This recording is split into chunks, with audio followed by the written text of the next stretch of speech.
Welcome to GM Tips. GM Rick here watching. Actually, this is a perfect movie for the topic I'm going to talk about.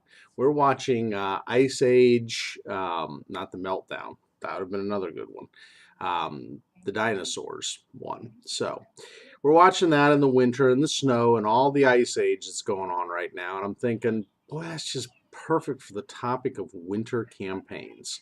And basically, Mini GM is glued. She loves the Scrat and all the other creatures like Sid the Sloth. If you haven't watched it, as a parent, watch it. It's well worth the funny. You will laugh quite a few times at all the humor that they put to the adults. So, uh, no, let's get off of Ice Age, even though it goes with the topic, and let's get on to the topic that I wanted to talk a little bit about. Now, remember before I did a GM's tip on using the different types of terrain that you're in, as well as the weather effects and everything else to your fullest advantage as a GM. Well, what we're going to do today is we're going to pick a whole realm, and we're going to go with that whole realm. Now, whether, again, it's Dungeons and Dragons 5e, it's a modern campaign, or whether it's Pathfinder, you can pick. And a lot of times they have pre-made campaigns or modules. You can do your own. It could be a nuclear winter. It could be a winter planet that you are stranded on and that you're doing mining on. It could be a ice age that came upon a world that didn't expect it, or on Earth again that came up because it happens every so many thousands of years or millions of years. And again, we don't know. Thousands, millions, it happens. It could be a winter that's being brought on unnaturally onto a world. There's a lot of different things that you can do. I'm running a campaign right now called the Reign of Winter. I don't know if you know the campaign. It's a beautiful campaign. I love it a lot. And as you can see, I love the fact that they use a icy blue for it and that they have all the things. But Reign of Winter, I loved it because it brought on the challenge of me of putting the players against a unnatural event that was causing their world to freeze over. And they are facing that because everywhere they go in the worlds has something to do with winter. And again, I'm not going to give away the story on the plot on it, but just know this, that running a campaign for winter, especially in the fall seasons like now, is a great thing to do. It's a lot of fun. It challenges your players to be prepared. So a couple things you're going to have to be prepared on are the different states of things that you have to deal with in the winter. I love that this guide, and let me just say, even if you don't play Pathfinder, get the Reign of Winter Player's Guide, because what it does is it goes through some of the different conditions that you have to deal with in winter. You have to deal with hypothermia. You have to deal with long-term exposure to the cold that leads to hypothermia. Of course, frostbite and other types of damaging effects, damaging winds, cold winter nights, and sleeping and trying to survive in those nights, and how does it affect your players? Especially in a modern campaign, if you don't have all the modern conveniences, and even if you do that keep you warm, they're not like an Endure Elements spell, which a lot of your players are going to get very used to using if they want to be comfortable in those type of conditions. So they are really at risk every time they're out in the elements. And that's something that, don't give things away too easily to your players. Let them figure out they need an endure elements. Let them have to figure out what they need to do if they're in a modern campaign and they're facing those cold conditions. These are things that they got to think about. And I think as GMs, we waive the conditions way too easily on the players. And we don't need to do that. We need to, and I, as I tell my players every so often, even though you have an endure elements and you're comfortable, it's just, you're chilled to the bone kind of still. It's unnatural. It's not a natural cold. And that's the kind of thing that you got to remind your players, is even if they are in a state to where they are comfortable, they're constantly surrounded by a deluge of frozen and cold. And it wears on you. Think about it. In the winter months, when you have long winter months in the north and you're up in those moments, wherever you're at, they wear on you. They do. The days are shorter. The sun is not there. It has effects. brings upon melancholy and other type of effects that normally don't happen in summer months when you're happy and out in the nice sun. So keep that in mind. Winter has a lot of different things to bring. I'll say this too, is that you want to really prepare on winter type of creatures that are going to be available in the campaign. They have a word called rime. Rime is kind of a wintry term. And so like what winter wolves have rime pelts or winter pelts. I love the terminology, but you want to get monsters and creatures that are set into the cold.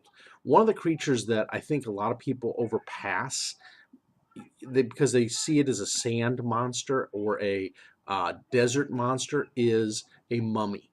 And there are winter mummies. Remember the mummified people they find in ice? Yeah, people do die in the winter and they can become mummies. And those are some scary mummies up in those areas, as well as bog mummies, the ones that fall into peat and bog and are preserved, and they can come up with different things on them and with being frozen in that type of situation. Come up with some unique threats, monsters, baddies, challenges to things. You can have icy terrain, icy bridges to cross, icy everything. And what you can really do, I mean, and some players are going to get around them. They'll say, I'm an Azamar, I can fly. No, you can't. The winter winds are blowing quite hard, and flying is next to impossible. And that's something I need to do a little more in my campaign. We do have flying characters in mine. And when the wind is blowing hard, it makes it very difficult for that player to fly. Now, they don't like when I do that to them sometimes. They get really spicy about having effects brought onto them. We're heroes, darn it. Why do we have to be succumbing to these type of things? You're in a very nasty land. You're in a winter realm. So, you know, winds and flying can really make things murder. There was a situation where one of the players wanted to cross a bridge that had a big hole in it, and it was a 3/4 of a mile crossing. The winds were unnaturally strong. Had he flown across that bridge, it would have pushed him literally into the side of a mountain at complete gale force. So keep it challenging for your players. Don't make a campaign easy in the winter. It's a lot of fun because you can have some different effects with the snow. Like I'll tell the players sometimes you're crunching through the woods, and the only sound that you hear is you crunching through the woods. There and a little bit of wind whipping through the trees. It's an eerie effect. If you've ever been out in it, and I have, growing up, I walked down through a gully that in the winter, I woke up one morning. It was like 5 in the morning. It was kind of just twilighting a little bit. And I'm walking out there, and all I heard was the crunch, crunch, crunch, and my breathing in this walking through the snow. It was a weird effect, but it was kind of calmingly cool at the same time. Utilize those effects with your players. Help them to really get the feel of being there. Use a lot of descriptive words when it comes to what they're facing with it. Having backgrounds on the realms that are around that are winter realms. Like I have all the different winter realms, and I'll show you some of the ones that I have. And the reason I do this is because it helps me to get into the feel. The Land of the Lenorm Kings. It's a Viking world on Pathfinder. Love it, love it, love it. Was done by Matthew Goodall, Jonathan Keith, Colin McComb, and Rob McQuarrie. And Rob is really kind of the guru behind the Lenorm Kings, or what is the Ulfin lands. Elysian, Land of Eternal Winter. And that one, the author is Mike Shell on Elysian. And he has the whole realm of Elysian and the Winter Wolves and the Witches. I love the Giants Revisited. Why? You're going to run into frost giants and stone giants, and maybe in some cases some hill giants. Again, the authors Jesse Benner, Ryan Costello, Brian James, Jason Nelson, Russ Taylor, and Ray Valles. Or Valles. I don't know how you want to pronounce it, Rob. I don't want to kill your name. But the Giants Revisited. Why? Winter. It's that whole winter effect. And then people of the North. I love the people of the North because what it does in the people of the North is it shares a lot of things. It shares the type of people, and then it shares type of the equipment of the North, which I love how they go through and show the pictures. And I need to show this more to my players. The Arctic gear and survival pelts and everything else from going north, as well as the different types of peoples that are in the North, as well as the humans. I think when you're doing these kind of things, you don't want to sell anything short when you're doing that. Now, in Midgard, you've got the Midgard Northern Realms and lands. Um, Frog God Games has its own realms, and so you have to look at what their winter realm is. Same with, I believe, the Ninth World and some of the other ones. I think Monty has some winter worlds and winter effects in theirs, Monty and Shanna. And so really dig into this. I know Deadlands has it. It has the trails that are going up north into Canada and the Yukon. And so you can do that with Deadlands.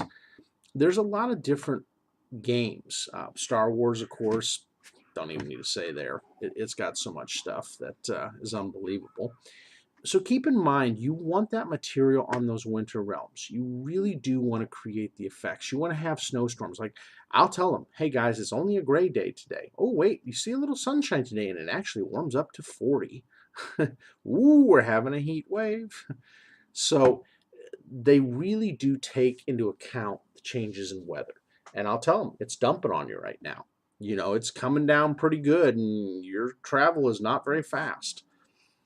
So they do get the effects with that, even with phantom steeds and other things. They don't move through it as quickly. Yes, the phantom steed doesn't get bogged down in the snow itself, but you can't see. And so if you ride too fast, you're going to go into a tree or something else that you don't need to be going into. Or you'll run into some kind of creature ahead that you don't need to be running into. So keep in mind, the Fae, bring in the Fae. I'm a huge fan of the Fae and the Fairy and the what on Pathfinder is called the First World. You can do the Fae in any type of realm, from modern stuff to sci-fi stuff, all around. The Fae is a odd, unique realm that exists on all worlds in my mind. And there are creatures that are attached to it that are just, in some cases, very chilling. And the Winter Court, if you read ever about the Winter Court, you will understand how chilling it is. On the Celtic mythos, they call them the Sidhi. The Sidhi are very nasty, nasty, tricksy little make your blood run cold people. And they have a shadow court, which is the Winter Court. And that shadow court is not a great place. And usually, you don't want to run into the different sisters of the courts or mothers of the courts, because there always are those. Great book series to read on it, and in fact, the latest books on it are the Dresden Files, because Harry Dresden is part of the Winter Court. And he is part of, you've got Mab and Maeve. And there's the Mab and the Maeve. And I'll let you figure out which one's with summer and which one's with winter. But they are not great people. Titania, I mean, I could go through all the names of them.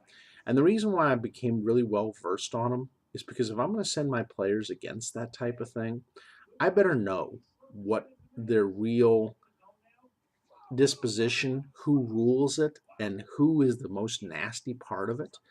The Huntsman, the Winter Huntsman, is bone chilling, and the Wild Hunt doesn't know winter or summer. It hunts, and the Huntsman is just chilling, and he is immortal.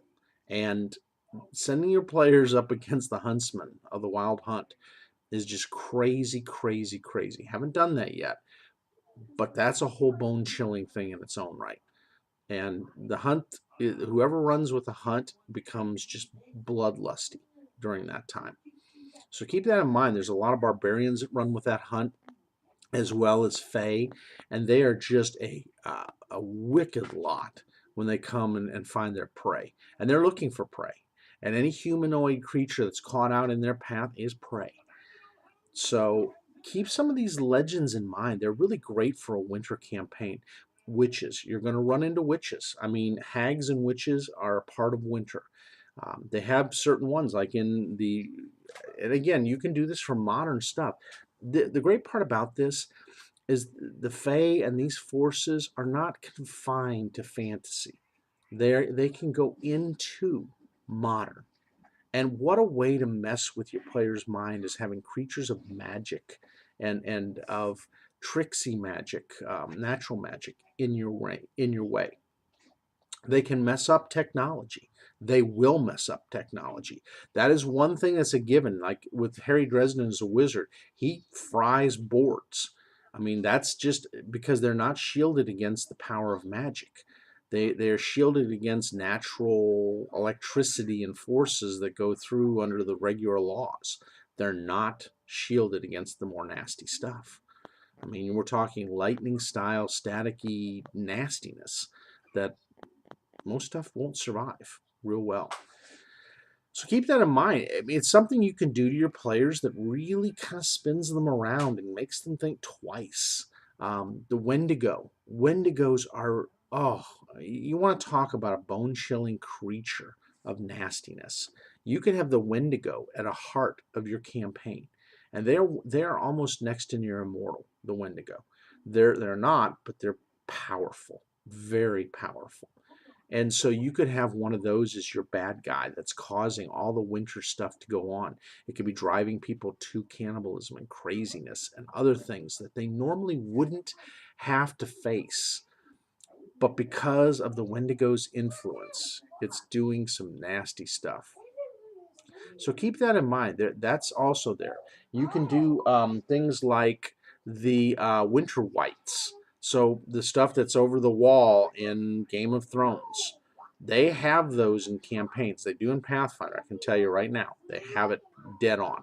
It is a creature that's there, and it's something you can adapt to any realm of whether it's modern or not. Instead of giving them a sword, you can give them a laser blade or a lightsaber or a gun, a laser gun, or a cold ray gun. There are all kinds of things you can use for those type of nasties and give them those traits of the white and make it a little harder for players to go against and make it to where it does suck their levels if they get hit by them, by the negative energy forces. So keep in mind, you can bring these things up into modern things as well. And I know I'm not going necessarily campaign specific. I didn't want to for a reason because I don't want to slot it to just fantasy realms or just cold realms. No, anything can be. And you can use these type of creatures in any of them. And that's the great part about it. And honestly, be frank with yourself. Most players are not going to expect these creatures in a modern campaign. They're just not. They're looking at other things like space nasties and aliens and other kind of creatures and forces that they didn't count on. So now play these in and do a build for your campaign. All of a sudden now you've caught them outside the box. They don't have the spells that can take care of these. In fact, most of them are not going to have spells. So now how do you deal with these creatures? They're not of the science world. I love because if you ever watch Sleepy Hollow, the series, it deals with that. How does modern gunpowder and technology deal with creatures of magic and of mysticism and spirit? They don't deal well with it. In fact, they can't explain it. They have a hard time wrapping their mind around it. Because that's something of fantasy. That's Grimm's fairy tales. How is this happening? All kinds of fun stuff and mayhem you can do with these type of creatures. Um, Frost giants. Love frost giants. And they get underplayed. Frost giants, a lot of times GMs, we're soft with them. Frost giants are nasty. They hit you. They can end a character quite quickly. And we found that out with our paladin, or excuse me, our war priest. He's normally tougher than nails. And one of the guys that had half his hit points. Now, it's a giant with half his hit points because the hut they're in already was attacking it. He hit our guy's war priest, Kal-El, and I mean he criticaled him. And when I pulled the critical card, it was 1 more times. So his ×3 axe did ×4. He did about, well, I think it was like 28 points of damage rolled with all the things added in, ×4. Put him down, put him negative in a hit, 1 hit. So your power min-max players are not going to do well against giants. If you play them right, and you don't, that's why I say don't take the criticals out of the game. You get the critical cards for Paizo and Pathfinder, get the crit deck and the fumble deck and use them, whether it's in D&D, whether it's in GURPS, whatever system, utilize it. You complain as GMs about min-maxers all the time and them arguing with you. Put those in there and they won't argue with you. Now, yes, they can use them too, and yes, they can be just as nasty with them, but there's that Occam's razor that, depending on which way it falls, that hit can destroy you. And you can min-max all you want, run up against a giant type creature and deal with that situation, and you're done. And it doesn't have to be a frost giant. It can be a space giant. It can be a star giant. It can be whatever. And they're going to have a hard time with it. And you can put things in there like regenerative hit points or whatever that are special to that race, and you all of a sudden make it a lot tougher to play. And so keep that in mind, that those things are really nasty. I mean, dragons. Again, another creature we don't often, I think, play right. Because a dragon should not be ever easily defeated by a creature. Now, if it's young, inexperienced, of course. But anything over mature should be just nightmare. And a party should not be able to just bang away and kill it. I had that happen one time against 2 dragons, but we had losses. We had lots of casualties. Oh, they came, they saw, they won because I allowed them to. Because I knew it would happen to those players had they just been left to their own devices. And I knew it was innocent, and I knew the roll was my roll for an encounter. I let it stand, and it was nasty. It was definitely nasty. It was made for the war priests and some of the tougher ones who weren't in the party at the time. They were off somewhere else. So keep in mind, that can really end a party quickly. But it's a big challenge. Imagine a dragon in modern times. Okay, so your laser weapons can hit it, but you remember Rain, what was it, Dragonfire, or what the movie was with Matthew McConaughey, where the dragons came up and hit the modern world, and the bullets didn't even pierce the armor of the dragon, and all of a sudden, boom. And even tanks had a hard time taking them down because they had to take down the progenitor. The progenitor laid eggs, and they had lots of children, and those children were tough. And so you kill off the children, but you don't get to the progenitor who's creating more dragons. And that's the nightmare. It's Reign of Fire, I think is what it was, Reign of Fire. And it was just a nasty movie, but you know what? That's, as GMs, that's how we need to play some of these. They don't need to win these battles easily. They need to feel the true effects, and don't mamby-pamby it.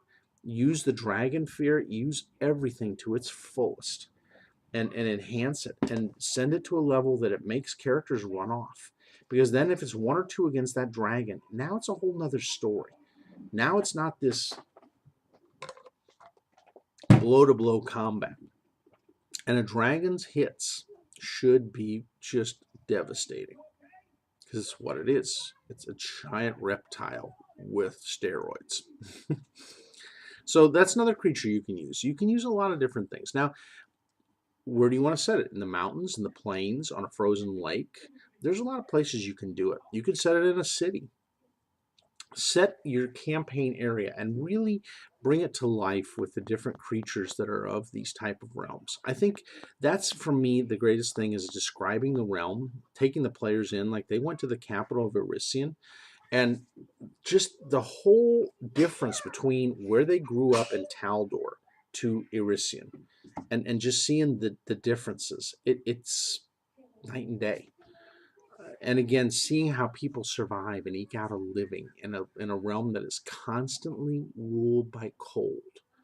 And there is no, the summer is just a warmer cold.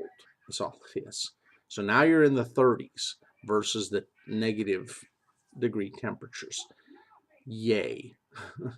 So you got to do ice fishing. You got to try to eke out a living, hope to survive, hope the things in the lake don't eat you, because your food as much to them as there to you. And all the just nastiness that's there, the red caps, the fae, the different type of winter sprites and pixies, and how much influence they have, the winter wolves and the giant patrols and the patrols of the winter guard.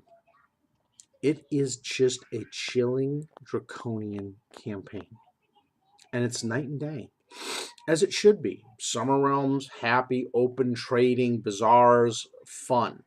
Cold, different, very different. It's about very survival, and there's a ruling class, and that ruling class, of course, is not affected as much by the cold. The rest of them, they're third and fourth citizens. Who cares? It just sets a real tone to your world when you do those kind of things. And just the frigid look of them all. I mean, if you take a look at, and I'll show you the different people as they show them. This is a winter witch, a Jadwiga. Again, kind of the Russian-y cold. There is a winter oracle.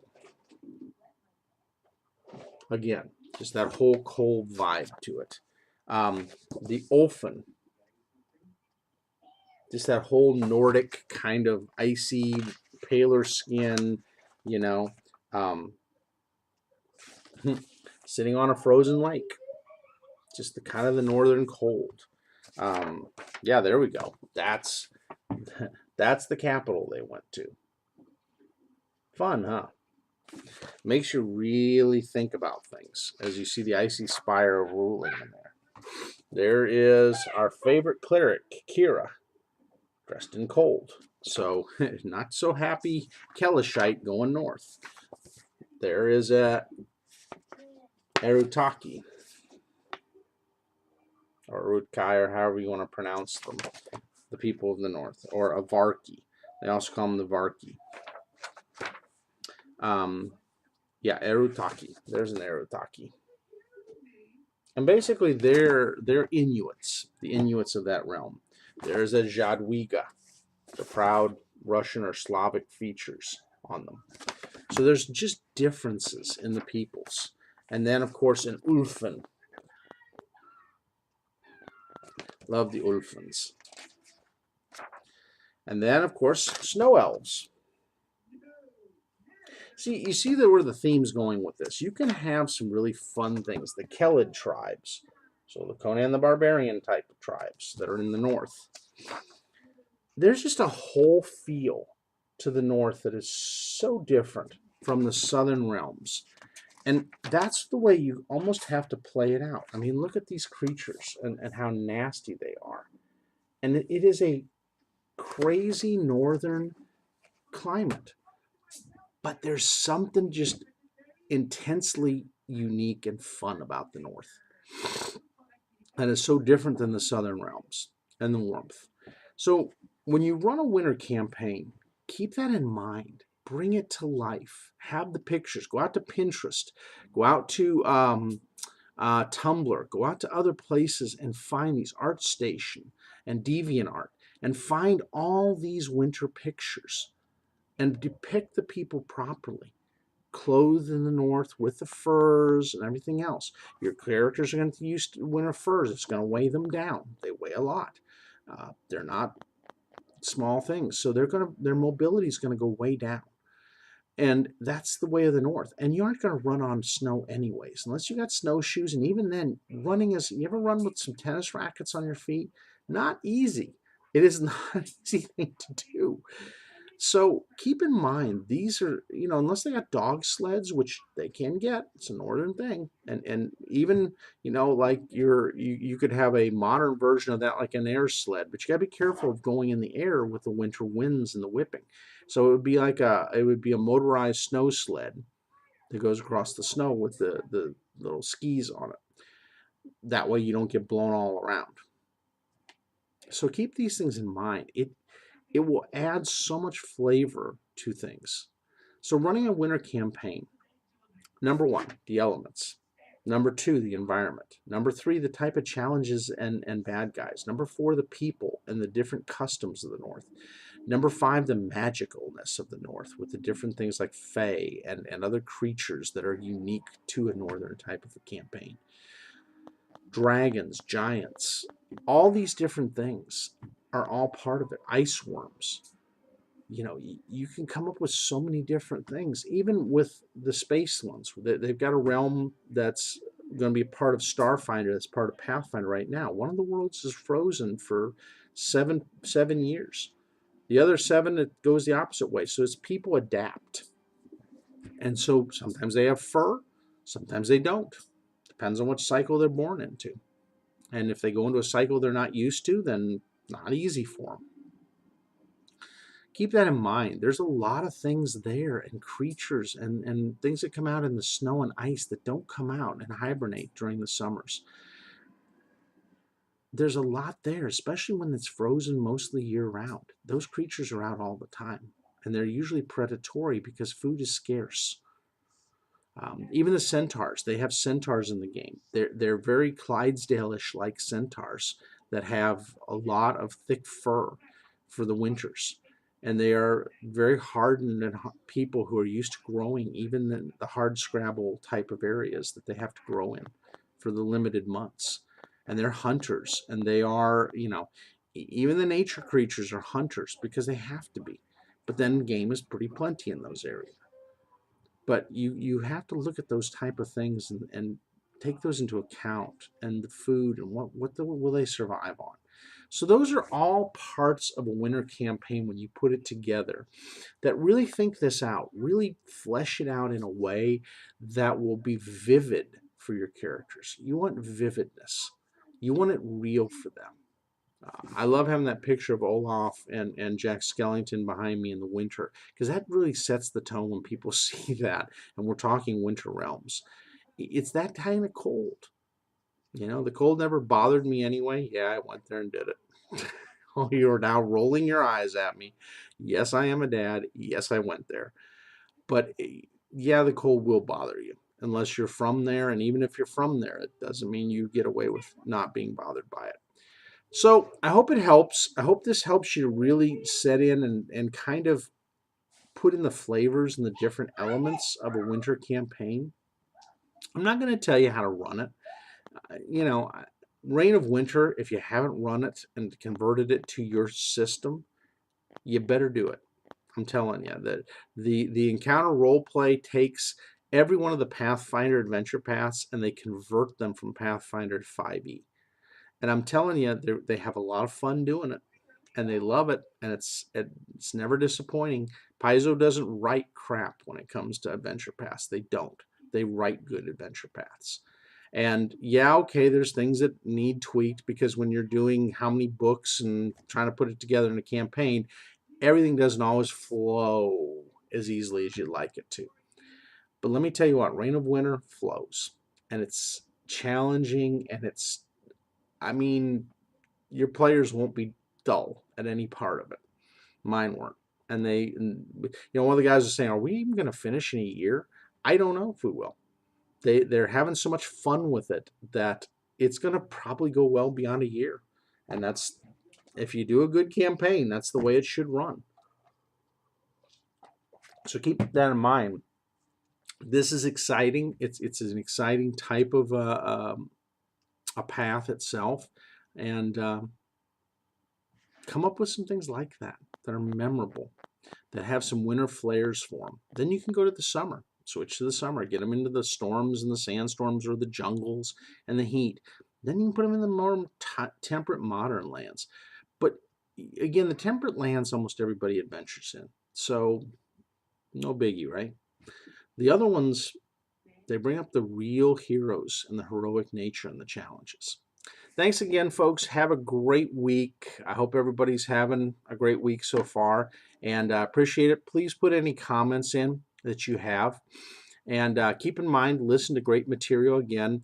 A lot of shout outs to Encounter Roleplay, the Rollistas, Steel Empire, or Empire of Magic and Steel. I'm sorry, David. I will get that one, and not just call it the Steel Empire. It's the Empire of Magic and Steel. If I don't do it right, I'm not giving him his props. Uh, and others like them. Basement Heroes. I always give a shout out to my boys at Basement Heroes. You guys do a great job and have been around on podcast land for a long time. Listen to some of these folks and what they're doing. That they will get you in the mood if you haven't gotten into that vein. DM Dystress, she's gonna have a lot of stuff coming out now that she's finishing up with her current run with the folks there, which again, I'm not so impressed with Gorbad and his bunch. You guys may roll your eyes and may tell me he's the greatest thing since sliced bread. I'm sorry, Gore. I don't see your greatness. You're a good guy, but very scripted, and that's the way I feel about it. It's very scripted. Um, and also watch Matt in Critical Role. That may be scripted, but I don't have the scripted feel coming off of it. I just don't. And I've heard mixed opinions between the two, but I guess it's a preference, right? So listen to any of these, pick your poison. Twitch has a lot of great people out there too. Keep that in mind. The Tiny DM does a lot of stuff. She does a lot of her video games out there. And so keep in mind to tune into her stuff. Baphomet does her stuff on there too with their D&D group. I hope I've gotten everybody. I know I'm missing ones of you guys. The Happy GM, the Angry GM. Angry does his own little column. Keep in mind, go to see the Angry GM's columns. His rants are greatness. I do love him. I think he thinks sometimes I don't like him. I do. I poke fun back at him, so I'm a little sarcastic too.